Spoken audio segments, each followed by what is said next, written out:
Hey everybody, I'm going to be doing an unboxing video. Pretty sure you know what's inside of this already by the title, but I'll go ahead and unbox it for you. Alright, now that I unboxed it, we'll go ahead and open this up.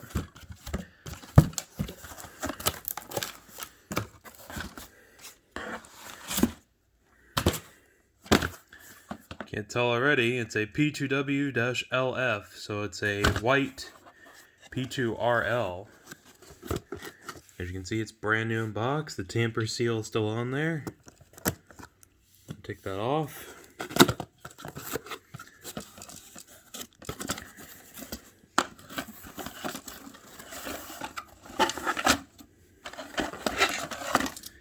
Here's the mounting bracket. Pamphlet with screws. And the device itself. Wow.